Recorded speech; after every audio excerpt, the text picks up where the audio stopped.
এবার যে খবরের দিকে নজর রাখবো, মুর্শিদাবাদ জেলার ভগবানগোলা 2 নম্বর ব্লকের আখেরিগঞ্জ গ্রাম পঞ্চায়েত এলাকার নির্মলচর যুব সংঘের উদ্যোগে ফুটবল টুর্নামেন্ট।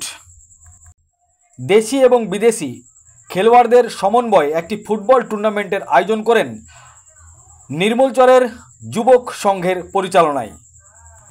আজকের এই খেলায় উপস্থিত ছিলেন রানীতলা থানার ওসি অরিজিৎ ঘোষ, এছাড়াও রানীতলা থানার অন্য পুলিশ আধিকারিকগণ এবং উপস্থিত ছিলেন মুর্শিদাবাদ জেলা পরিষদের মেম্বার জনাব কামরুল হাসান মিল্টন, ভগবানগোলা 2 নম্বর ব্লকের পঞ্চায়েত সমিতির প্রাক্তন সহকারী সভাপতি জনাব রিয়াজউদ্দিন শেখ, আখেরিগঞ্জ গ্রাম পঞ্চায়েতের মেম্বার এবং স্থানীয় গণ্যমান্য ব্যক্তিগণ উপস্থিত ছিলেন। আজকের মাঠে উপস্থিত হয়েছিলেন প্রায় 2000 দর্শক। আজকে ছিল প্রথম ম্যাচে মুখোমুখি হয়েছিল মুর্শিদাবাদ এফসি বনাম কৃষ্ণনগর সিটি এফসি। দুই দলের খেলোয়াড়রাই হাড্ডাহাড্ডি খেলা পরিবেশন করেন। কৃষ্ণনগর সিটি এফসির পক্ষ থেকে 3 গোল দেওয়া হয় এবং মুর্শিদাবাদের খেলোয়াড়রা 1টি গোল দিতে সক্ষম হয়। শেষ হাসি হাসল কৃষ্ণনগর সিটি এফসি। কি বলেছেন সংবাদ মাধ্যমের সামনে শোনাবো আপনাদের। কৃষ্ণনগর সিটি এফসি 3 গোল দিয়েছে এবং মুর্শিদাবাদ 1টি দিয়েছে।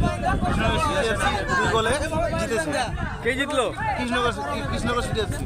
আচ্ছা, খেলা কেমন দেখলেন আপনারা? খেলা এবং দর্শকদের ভালো পারফরমেন্স ভালো লাগলো এবং খেলা খুব সুন্দর হয়েছে এবং আগামীকাল 24 তারিখ আমাদের খেলা বর্ধমান সিটি এফসি এবং মহামেডান এফসি। আমাদের আকর্ষণীয় খেলা হবে, খুব সুন্দর লাগবে, ভালো লাগবে, প্রত্যেক দর্শক আসবে। আপনার নাম? আমার নাম সনি শেখ।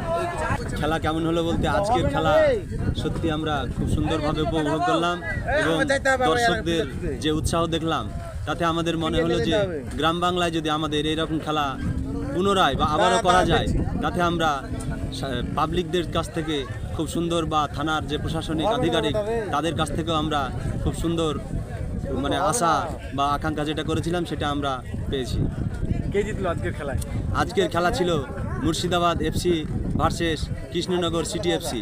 আজকের খেলার ফলাফল মুর্শিদাবাদ সিটি এফসি 1 গোল করেছিলেন এবং কৃষ্ণনগর সিটি এফসি 3 গোল করেছিলেন।